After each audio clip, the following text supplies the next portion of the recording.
Israelites' Deviation from the Right Path.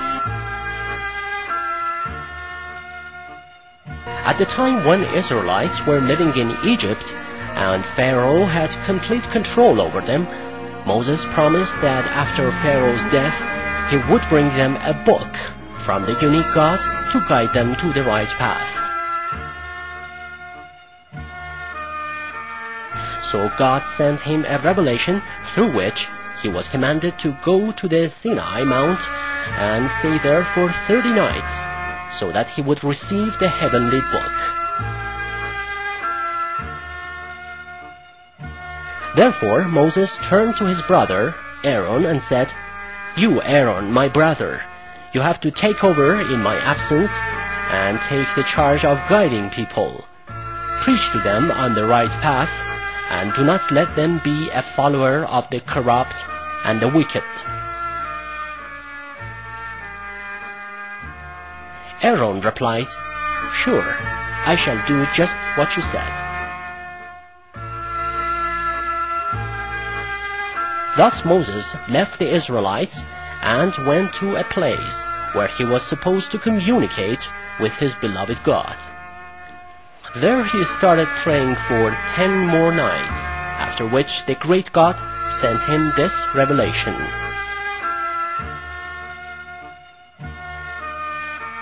"Thou, Moses, I have appointed thou to be my prophet on the earth. Thus thou shalt transfer whatever thou learn from me to the people. Thou may find all kind of advice in these tablets we have granted thou, so take this to thy folk to practice the best of them."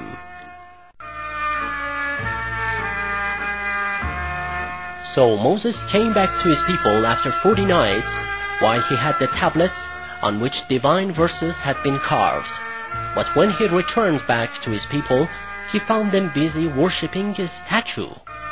He threw the tablets on the ground and said to his brother, "You, Aaron, what did you do with these people?"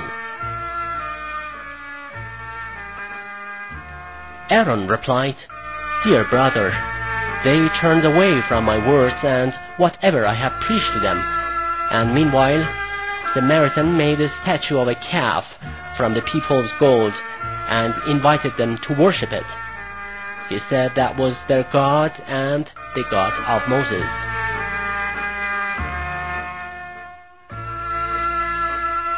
Moses said, "Why did you let Israelites deviate from the right path? Why did you not prevent them?"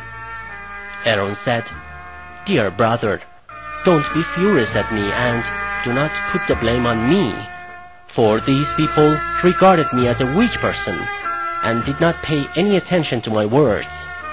They even intended to kill me."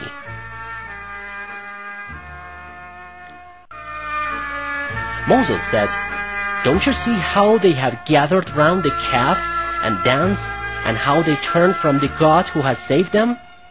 Aaron said, "They decided to kill me, and I was somehow afraid, because I did not want you to come back and tell that I have caused division among the Israelites."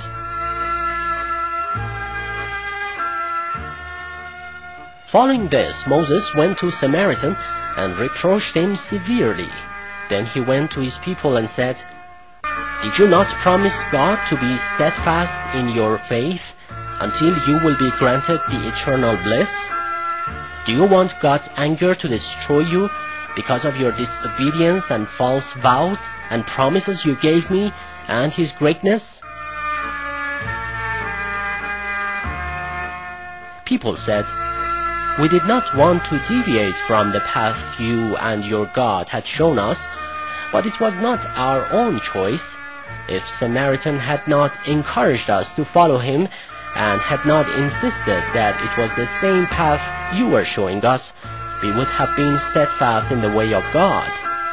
The Israelites, who were remorseful of their deeds, sought forgiveness of God, and Samaritan was afflicted with a painful torment from God.